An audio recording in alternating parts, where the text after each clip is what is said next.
ආයිබෝවන් ඔයාලා හැමෝටම අපේ රස YouTube channel එක නරඹන්න ඇවිල්ලා ඉන්න. අදත් දේශීය ආහාර ගණයට අයත් අල වර්ගයක් වෙන ඉන් අල නැමැති අල වර්ගය කොහොමද කිරට හදාගන්නේ කියලා තමයි ඔයාලට කියලා දෙන්න යන්නේ. ඉතින් ඉස්සල්ලාම අපි මේ අල ටික සුද්ධ කරගන්න පහසු විදියක් බලමු. ගොඩක් අය මැලි වෙන්නේ මේක උයන්න. මේක සුද්ධ කරන්න ටික වෙලාවක් යන නිසා මම අද ඉතින් ඔයාලට පහසු ක්‍රමයක් කියලා දෙන්නම්. කොහොමද ඉන්නල ලේසියෙන් සුද්ධ කරගෙන පොතු ඉවත් කරගන්නේ කියලා. ඉස්සෙල්ලාම කරන්න ඕනේ මේ අලවල මඩ ගතිය තියෙනවා. ඔයාලට පේනවා ඇති මේක පොළවේ යට හැදෙන හින්දා මඩ තියෙනවා. ඉතින් මඩ ටික ඔක්කොම මම වතුරට පෙඟෙන්න දාලා තිබ්බ කලින් පැයක් විතර දාලා තියලා ඒ වතුර ටික ඔක්කොම සෝදලා අයින් කරනවා මඩ ගතිය යන්නේ. ඊට පස්සේ මේකේ තියෙනවා චූටි චූටි මුල්. එන්නේ මුල් ටික ඔක්කොම කපලා අයින් කරගන්න. පස්සෙත් පුළුවන් ඉතින් මුල් කපා ගන්න. කපලා අයින් කරලා නරක වෙච්ච ඒවා තියෙනවා නම් අයින් කරලා ඊට පස්සේ නෑ බිලයක් අරගෙන මෙන්න මේ විදිහට අතුල්ලපුවාම මේක පහසුවෙන් පොතු ටික ගැලවෙනවා. පීයෙන් කූර්තු ගන්න අවශ්‍ය නැහැ. මේ බලන්න අතුල්ලද්දි මේක ගැලවෙනවා. අතින් පොඩි කරත් පොතු ටික ගැලවෙනවා. මේකේ සීවිය වගේ පොඩි පොත්තක් තමයි තියෙන්නේ. මේ විදිහට සුද්ධ කරගන්න පුළුවන්. එහෙම නැත්නම් ඔයාලට මේ විදිහට බෑග් එකකට දාලා පොහොර උරයක් වගේ අරගෙන ඒ දාලා පොඩි කරත් මේකේ පොතු ටික ටක් ගාලා ගැලවෙනවා. ඊට පස්සේ යන්නේ නැති ඒවා හිමින් මේ වගේ අතින් පොඩි කරලා පොතු ටික අයින් කරගන්න. අයින් කරලා ඊට පස්සේ ඉතුරු වෙන තවත් මුල් තියෙනවා නම් ඒවා ටිකත් මේ විදිහට පිහියෙන් කපලා අයින් කරගෙන හොඳට සෝදලා ගන්න අල ටික.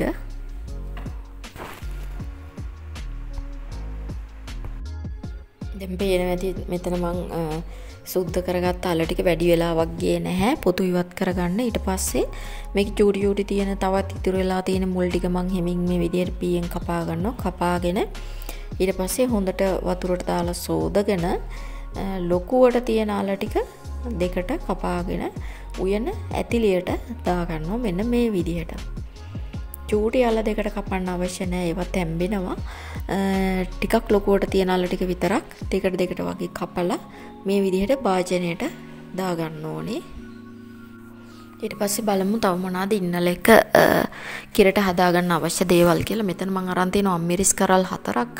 ඒ වගේම ලොකු ලූණු කැබැල්ලක්, සුදු ලූණු බික් 2ක් සහ රම්පේ කරපිංච වගේ දේවල්.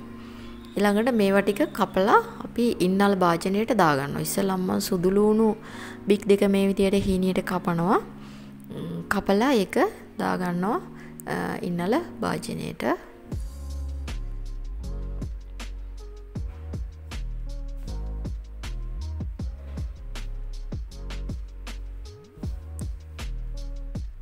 ඊළඟට ලොකු ලූණු කැබැල්ලකුත් හීනියට කපා ගන්නවා. ඒ වගේම අම්මිරෙස් කරල් 2-3ක් මේ විදිහට හීනියට කපලා දාගන්න ඉන්නල භාජනයට. මම අද කිරට හදන්නේ ඉන්නල එක.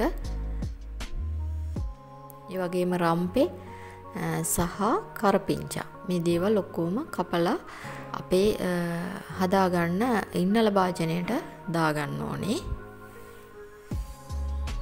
ඔක්කොම අවශ්‍ය කලමනා ටික දැන් කපලා ඉවරයි. ඊළඟට ලුණු කුඩු තේ හැන්දක් වගේ මම දා ගන්නවා මේකට. මොකද මං ඉන්නල ග්‍රෑම් 500ක් මෙතන අරගෙන තියෙනවා.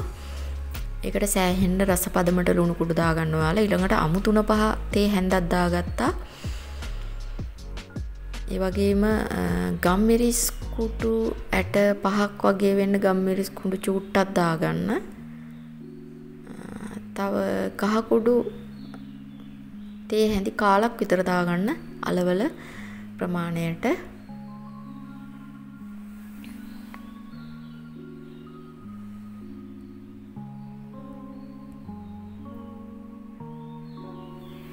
ඊට පස්සේ තව මම මේකට දාගන්නවා තවත් මේකේ රස වැඩි වෙන්න උළු හල්ලට කීපයක් මේ විදිහට දාගන්නවා.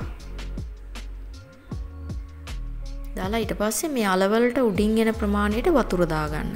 මේ ඉන්නල කියන අල වර්ගය ටිකක් තැම්බෙන්න වෙලා යන නිසා අපි එකපාරට කිරි දාන්නේ වතුර දාගන්න අලවලින් අලවල ප්‍රමාණයට තැම්බෙන්න උඩින් එන්න වගේ වතුර දාලා මේක ලිපේ තියන්න ඕනේ.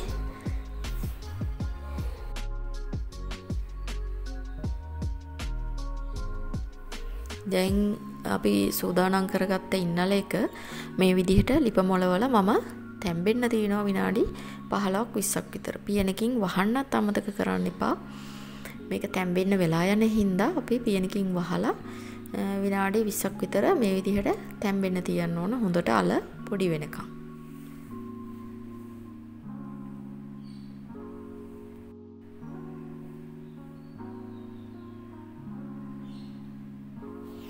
දැන් බලමු අපි විනාඩි 15ක් විතර ගියාට පස්සේ මම ඇරලා බලනවා මේ විදිහට ඉන්නල එක තැම්බිලාද කියලා.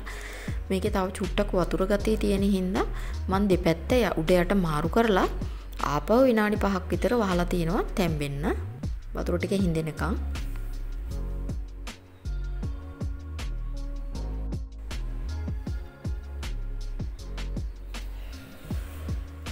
හරි දැන් දෙපැත්තම තැම්බෙන්න තිබ්බා. දැන් අපි වතුර ටික හිඳිලා තියෙන ගානට අපි බලමු අල කෑල්ලක් පොඩි කරලා කිරි දාන්න කලින් මේක තැම්බිලාද තියෙන්නේ කියලා. ඉතින් මේ වෙනකොට මම පොල් බෑයක වගේ මිටි කිරි අඬු කෝප්ප දෙකක් විතර මිරි කරලා තියාගෙන ඉන්නේ මේකට දාන්න.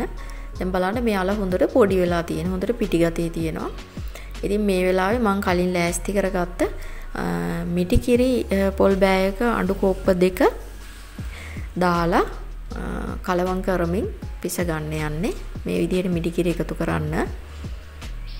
මේ අල තැම්බෙන්න වෙලා ගිය හින්දා පස්සේ තමයි මිටි කිරි ටික එකතු කරේ.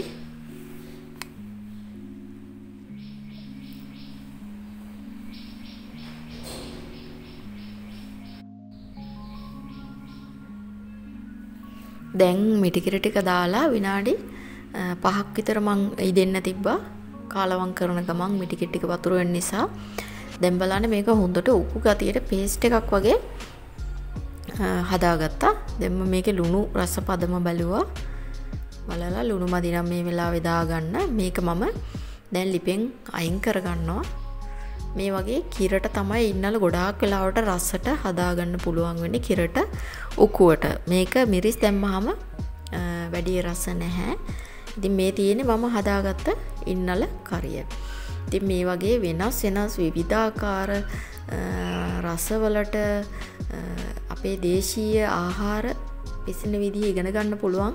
ඔයාලා හැමදාම අපේ රස YouTube channel එකත් එක්ක රැඳිලා හිටියොත් එහෙම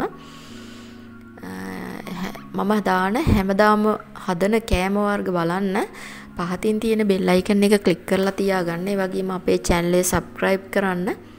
මේ විවිධාකාර කෑම හදන වීදී ඕගොල්ලන්ගේ යාළුවෝ අතරත් share කරගන්න ගමන් රසගුණ අපිට ලියලා එවන්න. ඉතින් මේ වගේම රසබර වීඩියෝවක් ඔයාලගේ නිවසට අරගෙන මේ අරමුණින් මම ඔයාලගෙන් සමුගන්නවා. අපේ රස YouTube channel එක නරඹු ඔයාලට ගොඩාක් ස්තුතියි. ඒ වගේම සුබ දවසක් කියලා ප්‍රාර්ථනා කරනවා.